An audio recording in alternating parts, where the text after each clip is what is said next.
right, folks, I've been asked many times, is it really possible to walk away at the seventh level from your real estate business? You're about to meet somebody who has found an eighth level.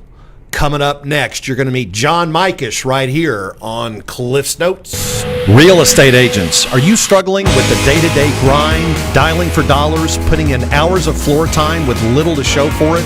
Are you looking for tips, tricks, and tactics to accelerate your career as an agent that will have you closing more homes, working with more clients, and earning more money than ever before?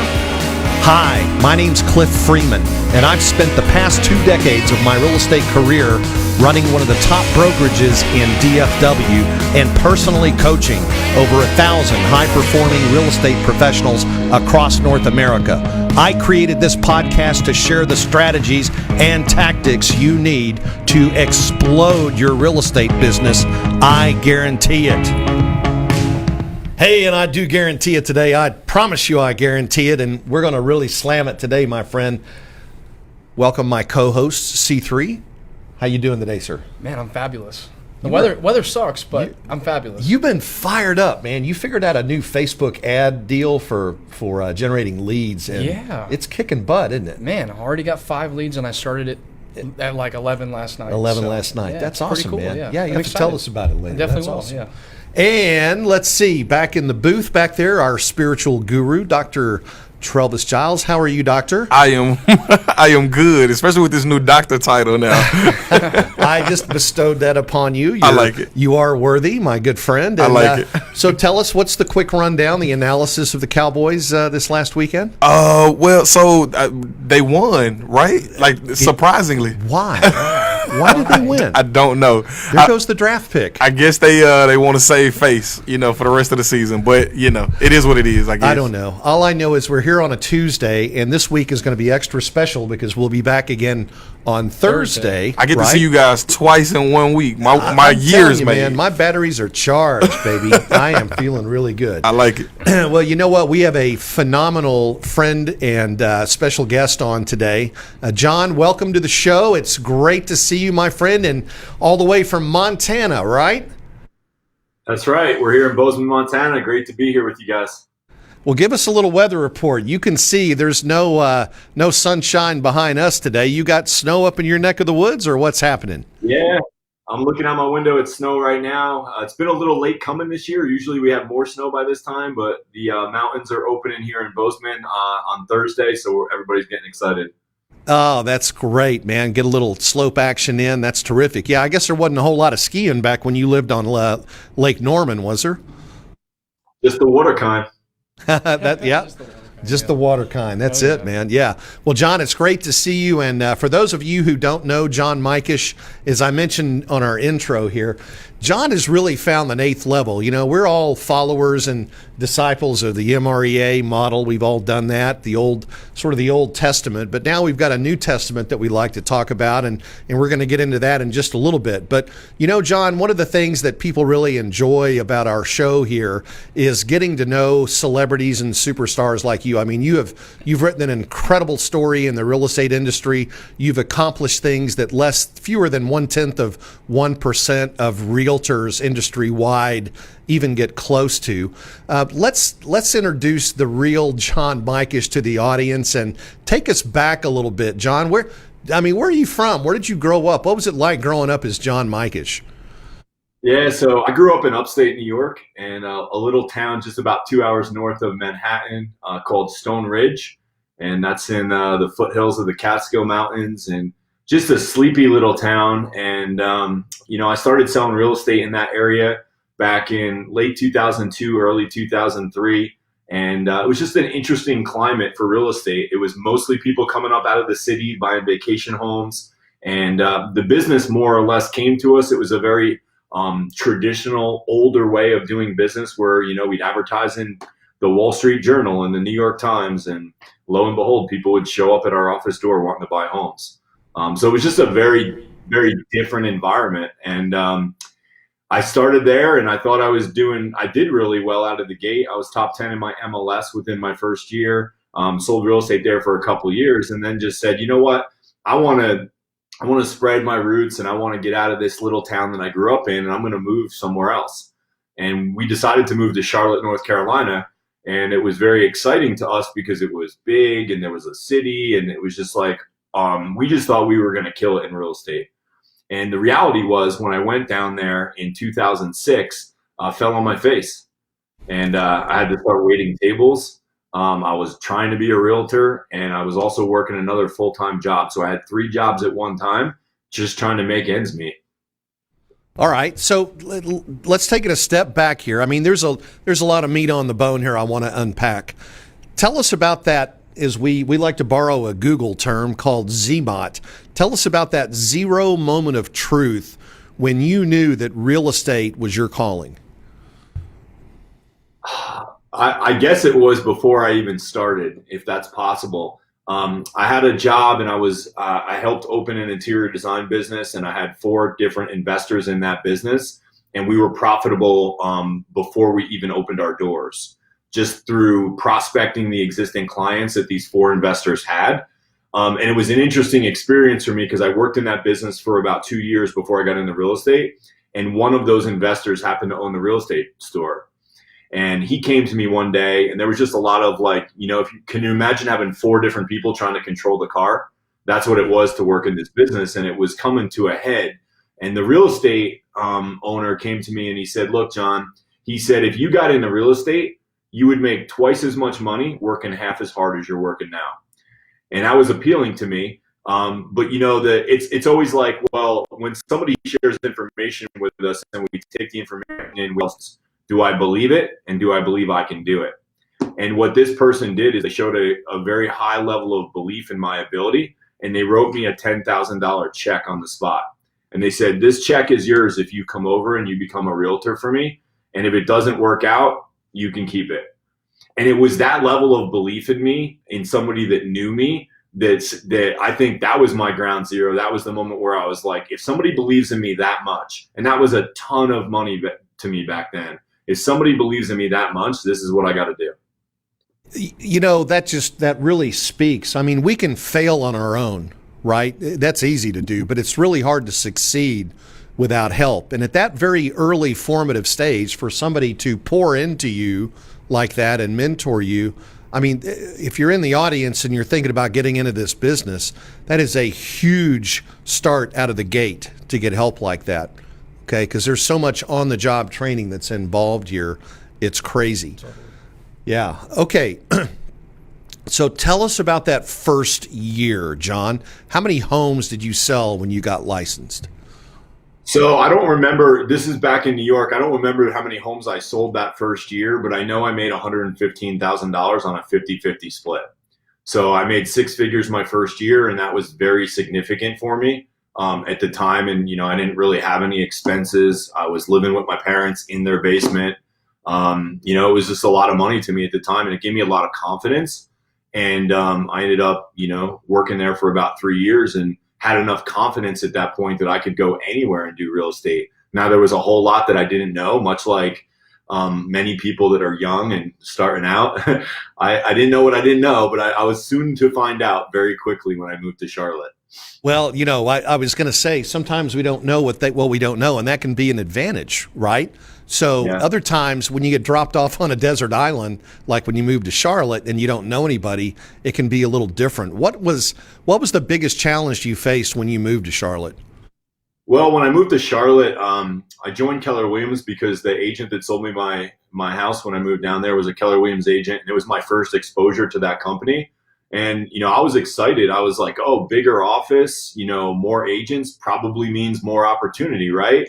Well, what I found was that, opportunities weren't going to be provided for me like the opportunities that I had at my existing company. So I got into that environment and I was kind of lost. There was nobody to talk to. Nobody was in the office that was really there to help me.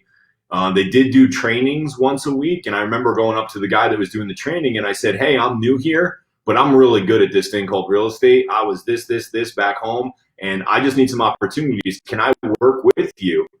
And we can share the opportunities. And to me, I'll never forget it. This is the guy that taught the class that I was very impressed with, that I walked up to afterwards. And he said, man, he said, I'd love to do something like that. He said, the problem is I don't have enough opportunities for myself. And that was just like a defining moment. It was like, man, if the person doing the training isn't producing enough opportunities for themselves, maybe I need to go somewhere else. And I ultimately made the decision to go to a small mom and pop company in Lake Norman that was more like the company I had come from, because they were going to provide opportunities. Well, then I got another education in opportunities, and that all opportunities are not created equal. And what I found in that company was that I was the new man on the totem pole. So I got the opportunities that him and his wife didn't want to work, that their top agents didn't want to work, and that anybody who was there before me didn't want to work. So I basically got the bottom of the bottom. And that was where I was really struggling. That's where I had 3 different jobs. And one day a guy in my office came in, and he was promoting some event, a training event, and he had tickets to. And because he had paid full price for a ticket, he could get additional tickets for $500. And so I ended up borrowing $500 from my mom because I didn't have it. And I go to this training event, and it was down in Orlando at the JW Marriott. And I was like, okay, we're going to go to this training event. And it ended up being me and 2 guys that were in my office. Both of these guys were over 50, and I'm in my like mid 20s right now. So it wasn't actually like a comfortable thing. It was like, I have to do something different kind of thing. So we rode in the car 9 hours down to Orlando. We go to this training event, and my eyes are open. Like, I'm seeing all these people there. There was about 2,000 people, and tons of people making money I had never heard of in real estate. And I was impressed. And so much so that, you know, I called my wife and I was like, hey, you know, we're going to figure this thing out. I said, they got coaching, and they have websites where you can generate your own leads, and they're going to teach you how to do that. And she was like, we're broke. You can't buy anything. And this was another defining conversation in my career path. She said, if you buy anything, we're going to be divorced by the time you get home. Like, we're that broke. Like, we're that stressed. And so, you know, what was I to do, right? You know, I needed something to change. So I just stayed at the back of the room, and I ordered everything, and they promised that they weren't going to charge my credit card for 90 days. And I went home, and I remember being in the car with these 2 guys that I went, and they said, well, you know, they were teaching this, but I'm going to do that.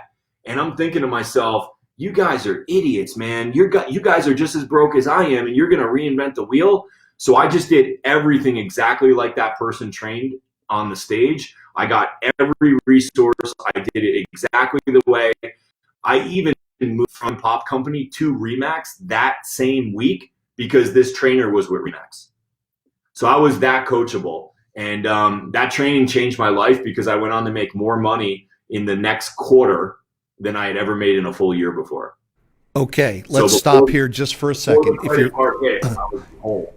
If you're in the audience and you don't have your pen out and you're not starting to take notes, now's the time. I'm just telling you. Now, John, you talked about the first conference you went to. We have a mutual, very dear friend, AJ Maida, who tells the story about the first coaching experience he had. He went to an event, and he looked down and he saw the holes in his shoes. Yeah. And it was his last $500 or whatever the number was. Mike Reese tells the story about going out to join Jay for a conference, didn't have the money for a hotel room, slept on the lounge chair at the pool, and a security guy woke him up, told him he had to go inside. I didn't know about that until after the fact, but that Mike Reese is pretty smart, because I would have much rather slept on the lounge chair outside at the JW than the motel that we stayed at on the other side of the tracks where I had to share a bed with another man. Oh. that was a low point for me. Yeah. Mike Reese, man, like, he's right there at the hotel. I like that. Mike Reese don't get into bed with hairy legs. No, he don't do that. Oh, man, it was a low point, man. But it's just like, you know, I think the people that are the right people are willing to do what it takes. And I was willing to do whatever it took to be successful for my family. You know, we talk about, the example we use a lot is burning the boats, the story about, you know, the invasion of the island and, you know, burning the boats so there is no plan B. You essentially by you had a wife that said don't charge anything, and then you bought hoping 90 days later is when the charges would show up. That's called burning the boats, folks. That's how you burn the boats. Put the marriage on the line. And if you don't, it's who was the guy that used to talk about, if you don't want it as much as your desire to breathe, in other words, you go hold yourself under the pool for 30 seconds and then fight your way to Eric. Yeah, exactly. Eric said, that's it. The hip hop preacher, man. And I remember that. And that gets back to your why. And it's amazing the forces that you can assemble and the focus that you can have when your why is that strong. Thank you for talking about that. And because that's a turning point in your career and in your life. Yeah. And so from that point on, coaching became something that you really believed in, and you continued that process with Remax. And you and I met in 2010. We worked together for about a year. Let's talk a little bit with the audience about the impact that coaching in general has had on you and the way you look at this business. Yeah, I mean, it's hard to overstate how important coaching is, because there's no way I'd be where I am today without coaching. At every stage of my career, first it was about selling a lot of homes, and coaching is what allowed me to do that. Then it was about building a business and ultimately stepping out of production and having a business that could operate without me. And coaching was the only way I got to that point. And even now in my life, I have a personal coach that I talk to every week. And that coach helps keep me on track and give me perspective that would be so easy for me to get away from at this stage of my career, where I've afforded myself the freedoms and opportunities to have different decisions. But so like when we just moved here to Bozeman, we spent a year traveling the country, and we decided to move to Bozeman. My wife's opening up a couple new franchises right now. I made this transition over to EXP that we'll talk about. So there's a lot of transition in my life. And knowing what coaching's done for me, I would be a fool not to have a coach during that much transition. So right now I'm really locked in with my coach, and I got my sheet right over here on my bulletin board of the things that we're focused on, and he's keeping me accountable to. But I believe that the minute that we stop having coaching in our life, even if we are a coach, because I coach people as well, but the minute that we stop having accountability in our own lives, we limit the potential of what we're capable of. Because we all need a coach. There's no professional athlete that doesn't have a coach. 1,000%. You agree, C3? Yeah, on the same page. Yeah. Oh yeah. So, John, you've coached and mentored a number of people up to success. Is there anything in the years that you've had people on your team, your peers, your other people, other agents in your masterminds?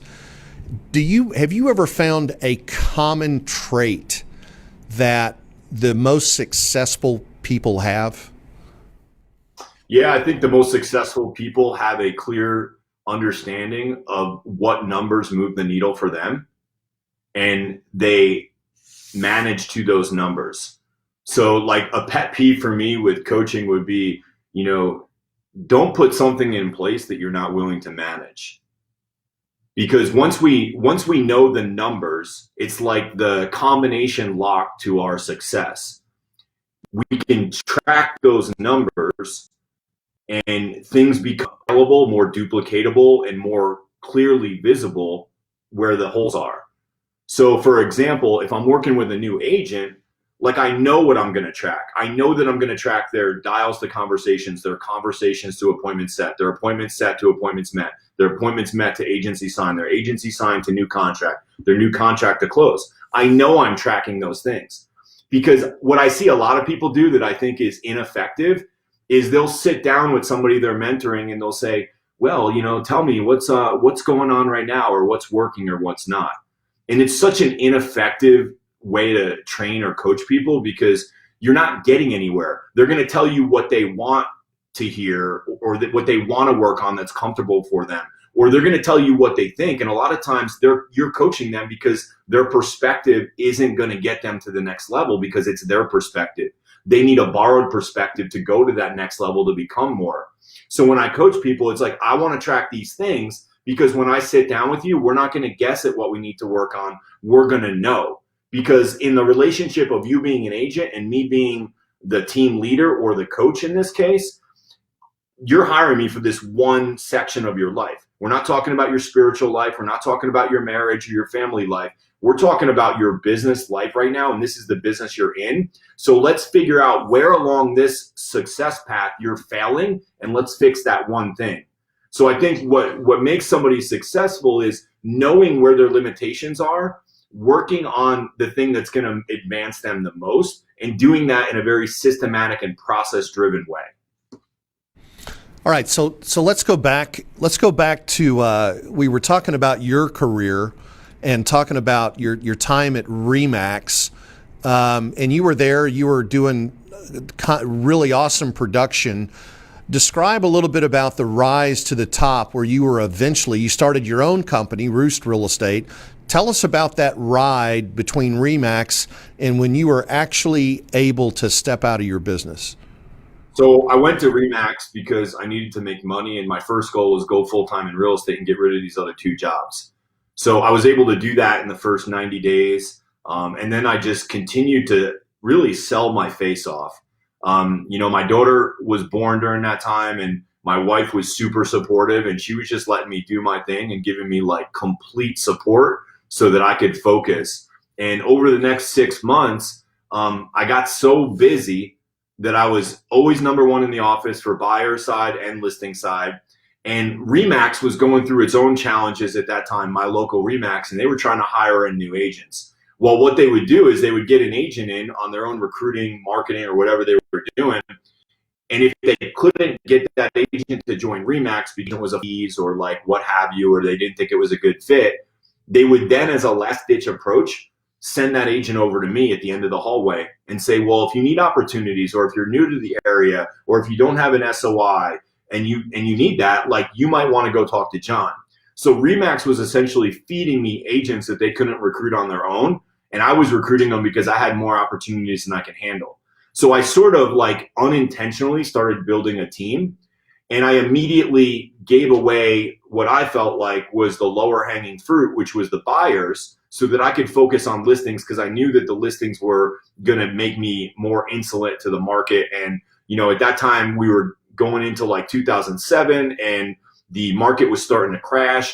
And I saw an opportunity with, the foreclosures and really helping people sell homes when they needed us more than ever. Because prior to that, the market was strong, much like it is now, and sellers were kind of feeling like they didn't need our help. But going into that, I recognized very quickly that they were going to need the help of somebody, and I was going to be somebody that was going to position myself to provide that help. So I got very busy on the listing side, and I was able to scale my business on the listing side to the point where like I couldn't even handle the amount of listings I had, and I had to bring on a listing partner.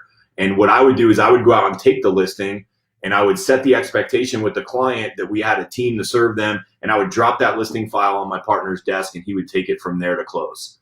Which gave me even more leverage to work on the business. So ultimately, I spent 5 years with Remax. When we left Remax, we were right at the 50 million mark in production with a small team, and we were doing an average sale price back then of about 285 to 300 in that range. A little bit higher on the listing side, a little bit lower on the buyer side.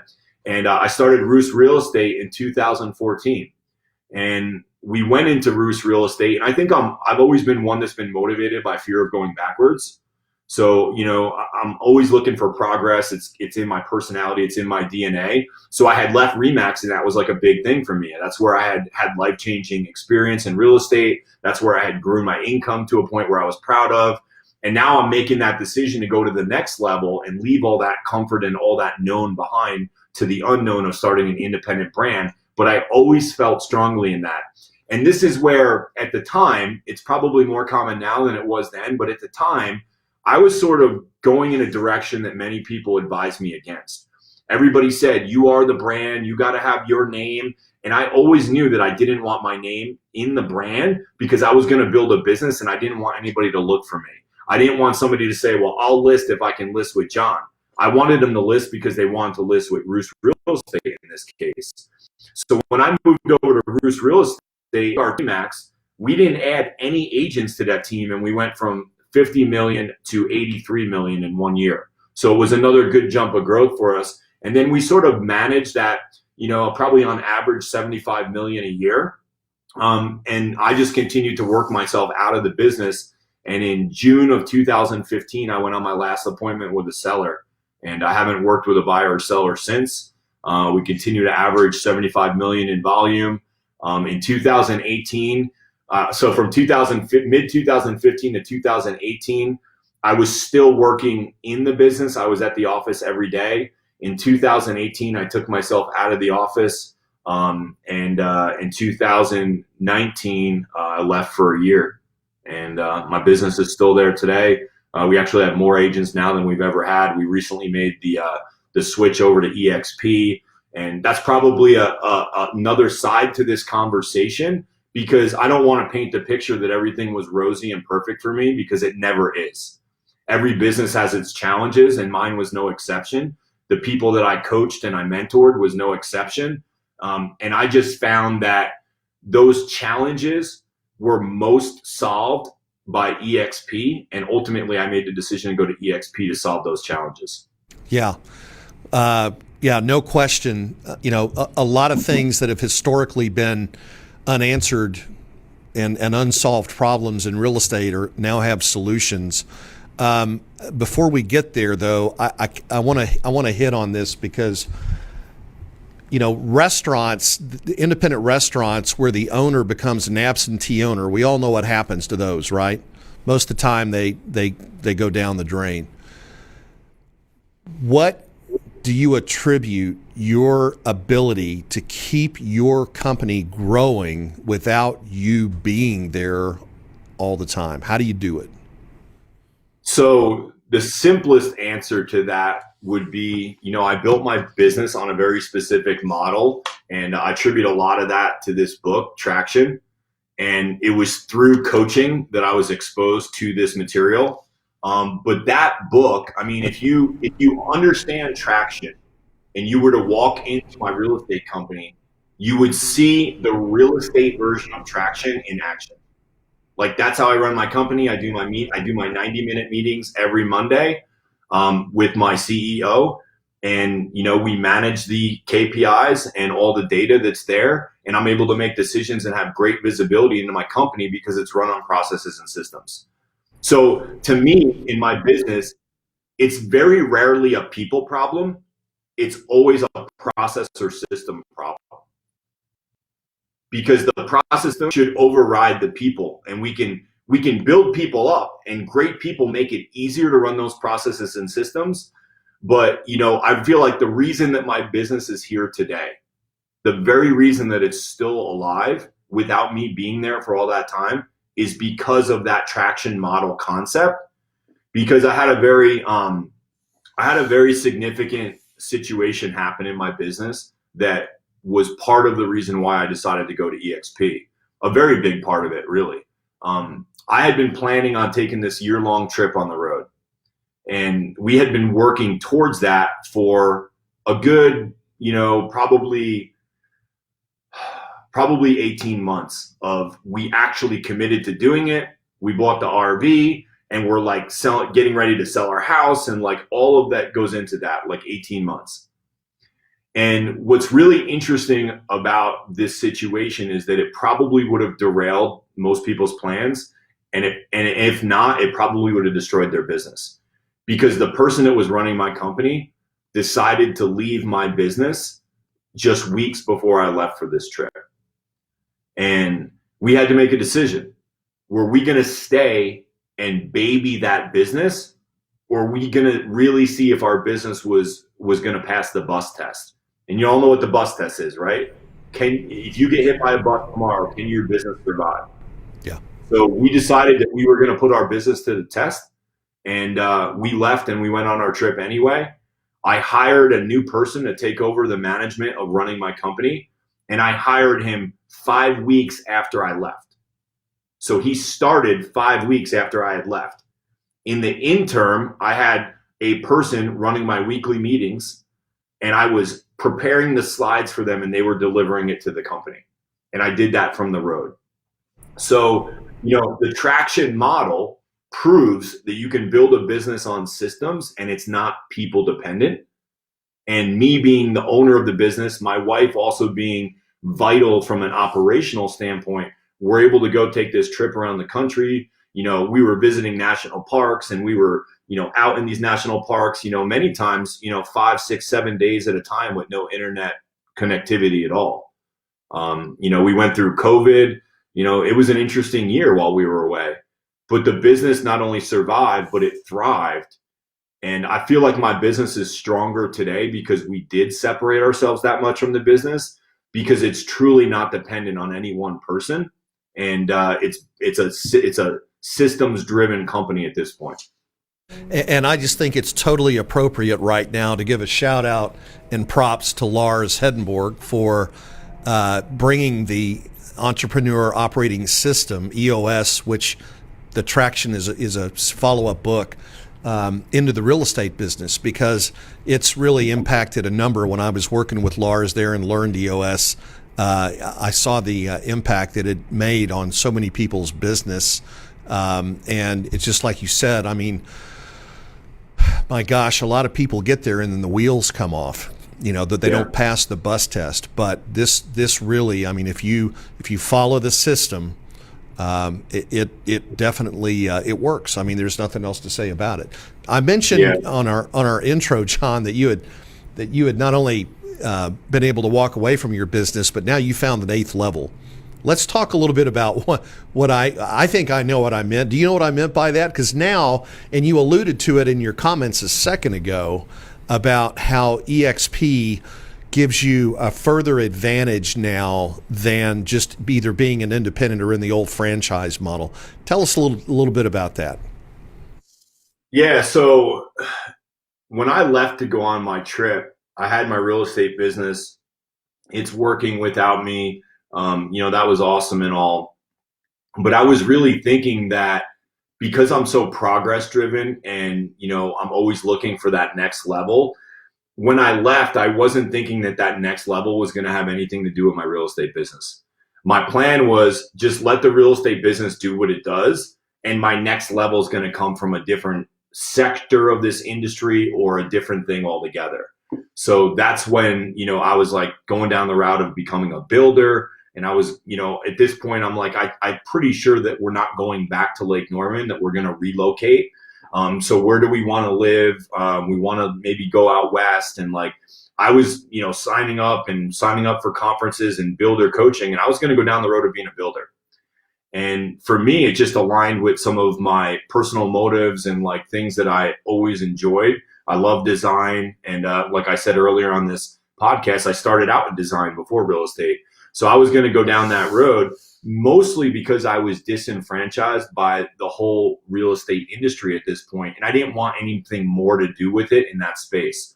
Losing somebody that was so key in my business, that was not only a key person in my business, but one of my best friends, like really just made me rethink what my priorities are and what I wanted the rest of my career to look like.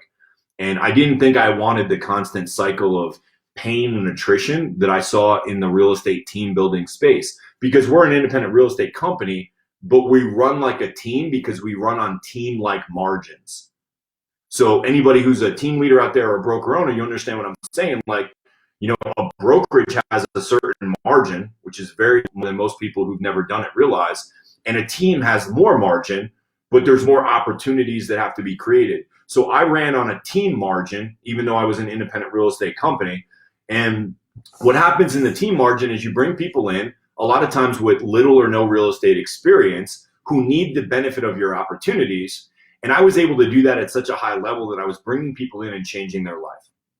Changing their life, by that I mean I'm bringing somebody in who maybe was a teacher making $30,000 a year, who makes 6 figures their first year and multiple 6 figures their second year. That's life-changing income for those people. So you do that long enough, you realize what the caveat to that model is. And for me, it was I'd bring people up, they'd have success at such a high level that now their confidence goes up because their capabilities go up, and they want the next thing for themselves, which is only natural. It's what I did too. But then they want to leave you and they ultimately become your competition. So your reward for doing a really good job as a team leader and running a perfect team is that you're going to train your competition. And I didn't know if I wanted to do that anymore. And quite frankly, I didn't know how many people my market could sustain that were running the exact same model of me. I had already built about 6 of them. So I'm like looking at all that and I'm like, I don't know about real estate anymore. Like I'm going to go down this different path. And, I had heard about EXP, obviously. AJ was a good friend of mine.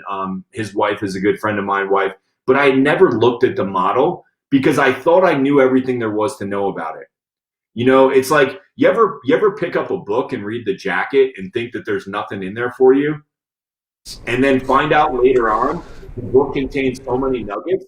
Like that's how I was with EXP. I'm like, oh, I get that there's revenue share, I get that there's stock, but I also get that you have a bunch of people that promote the company in ways that I think are very tacky, and I also don't like your logo.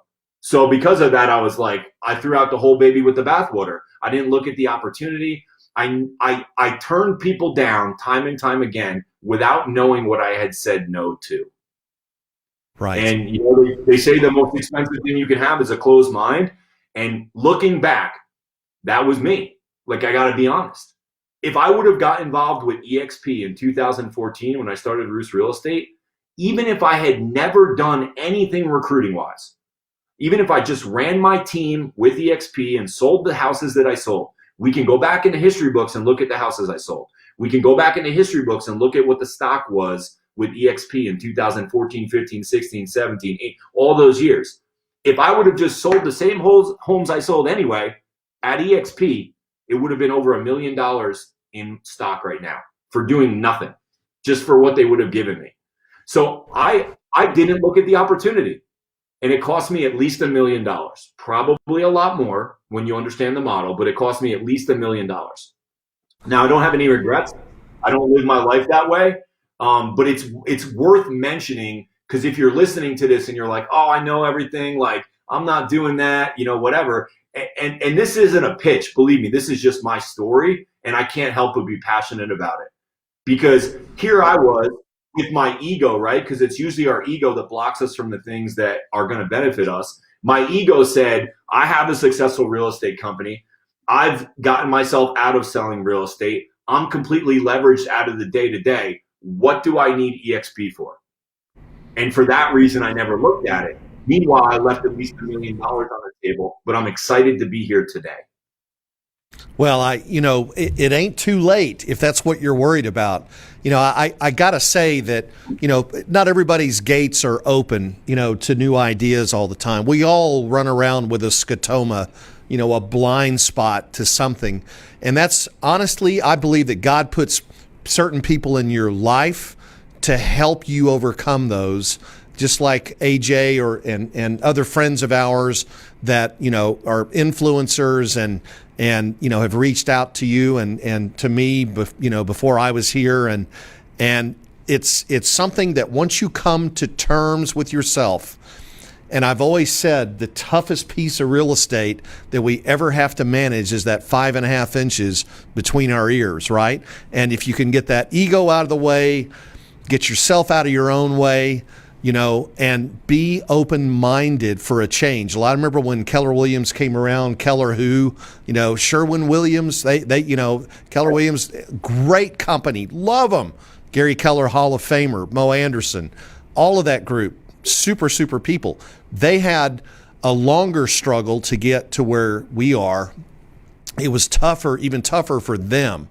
So all I can say is that, John, you have just made some admissions here that I know are not easy to make about, faults that you had, that we all have. It's not easy to talk about the things we don't do right. It's very easy to talk about the things that we do correctly. But I just want to thank you for being who you are, a godly guy who I have the highest respect for, with integrity. And I hope that whoever's listening out in the audience today will listen with clean ears and an open heart and let your mind listen here. Well, it's interesting, Cliff. You mentioned Lars before, and I've been involved in a lot of different coaching organizations, and I've received benefit from every one of them. Even the ones that I was a part of, that I did They showed me what I didn't want to become. So they were beneficial in that way. But Lars has been one of the most influential coaches in my life because he helped me work on that thing between my ears. And, we have to be careful what we assign our identities to. So earlier on in my career, I had assigned an identity to being a top producing agent and selling a lot of homes. And I remember having a conversation when I first started coaching with Lars where he was trying to tell me about how I could get out of production. And I told him, why would I want to do that? Like, that's the thing that brings me the most joy and fulfillment. I love selling real estate. And he said, John, if you'll allow me to work with you, I promise you I can prove to you that you'll love it even more when you're not doing it. And man, I think about my life now and, like what it used to be like then when I had 27 bosses at all times because I was working with 27 clients at all times. And, I was in that 24/7 grind and I was high strung and I was probably going to have a heart attack. And it just didn't give me any space to have any quiet time with the Lord or like really be present with my family. And like, I think about, the freedom that getting out of production. And that's what I want for everybody. Like, I want you to be a top performing sales agent so you understand this business and you can then teach and mentor other people to do that on their journey. But I want you to get out of it. I don't want you to be in that forever. Like, spring training should be a season. It shouldn't be your whole career. So, Lars really helped me get out of that. And then, I look at my independent real estate company and then that became my identity. That became the next thing. I said, okay, I'm not a top producing real estate agent. I'm a top producing independent real estate company that I built. And that became my identity. And I think when I look back, that's the thing that blocked me from taking a look at EXP because I thought I was going to give up my identity and borrow somebody else's. And I felt like I had already arrived past that, like that would be a step back. And in the reality is, fast forward to where I am today, and this is no BS. If anybody wants to call me out on this and have a private conversation, I'd be happy to do so. I've never been more excited about real estate than I am right now today. I've never felt like I'm in a position to help more people than right now today. I know that the impact that I'm going to have over the next part of my career will eclipse anything I've done up until this point. Because now I don't have a real estate team like I had before, a real estate company I had before. And let's just be honest and call it out like it is. We have a traditional real estate team or a traditional real estate brokerage. Here's what we do as the owners or the team leaders of those companies.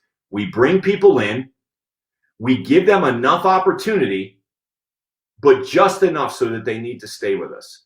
We teach them how to be really good agents so that they still need us. And that doesn't feel very authentic to me. What I'm able to do now with people is if you come into my world, let's say you come into Roos Real Estate brokered by EXP. Great.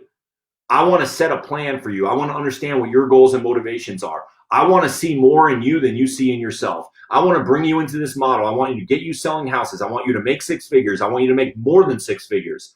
And then when you're ready, and if you're ready, if you want to go to the next level, I will hold your hand and I will help you do it.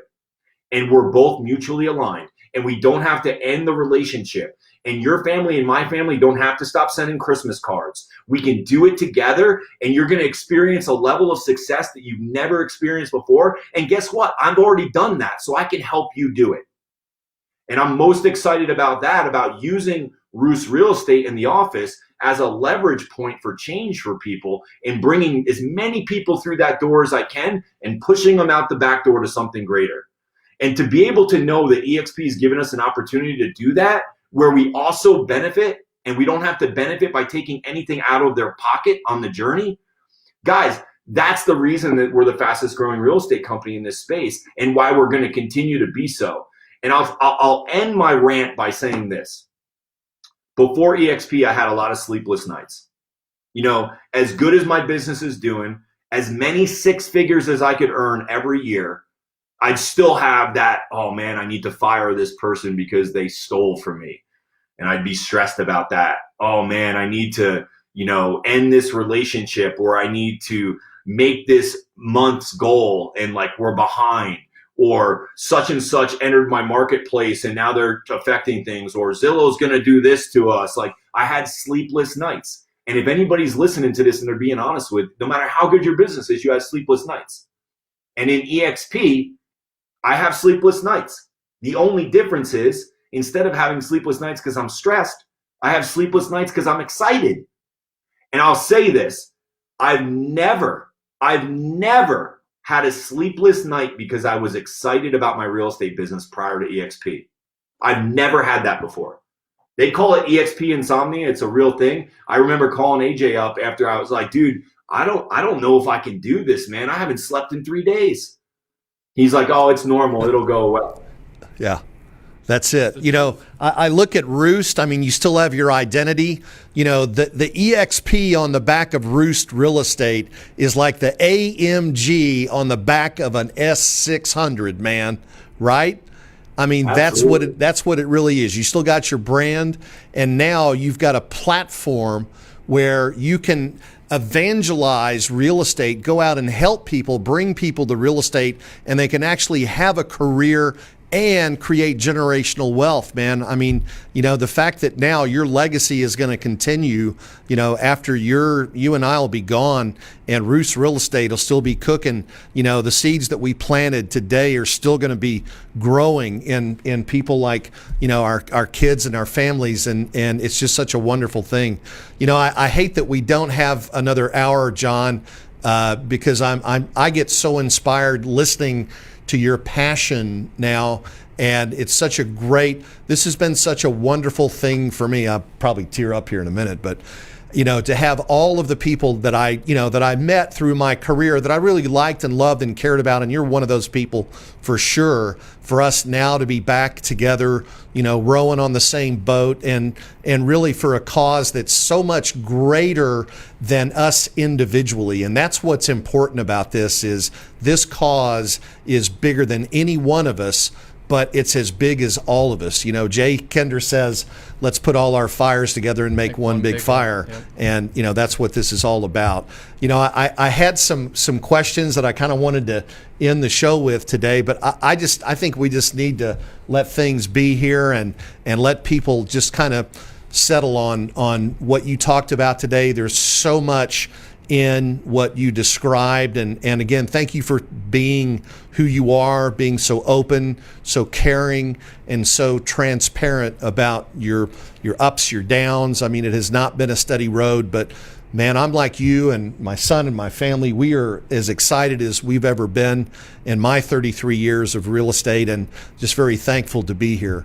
John, is there anything that if someone wanted to get a hold of you and just have a sidebar, a private conversation with you about some of the things that are on their mind, what's the best way to reach you? Yeah, just john@johnmikesh.com. Send me an email, and I'll respond to each and every one of them. Happy to help in any way I can. Okay, brother. Well, hey, man, we love you guys. All the best to your family and Jennifer and everybody, your sister, and we're just so thankful that you could be with us on the show today. Merry Christmas. And those of you in the audience, I hope this moved you about 6 feet today. I really do, because there was a lot in it. C3, my man, we got another show in 2 days. I'm excited. And guess what? Our spiritual guru is going to be back Thursday with us. So we'll catch the rest of you guys back on Cliff's Notes in 2 days. Thank you. Go out and make it a great day. Real estate agents, are you struggling with the day-to-day grind, dialing for dollars, putting in hours of floor time with little to show for it? Are you looking for tips, tricks, and tactics to accelerate your career as an agent that will have you closing more homes, working with more clients, and earning more money than ever before?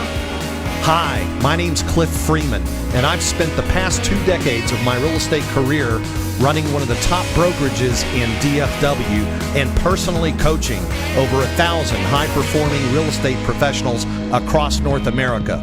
I created this podcast to share the strategies and tactics you need to explode your real estate business. I guarantee it.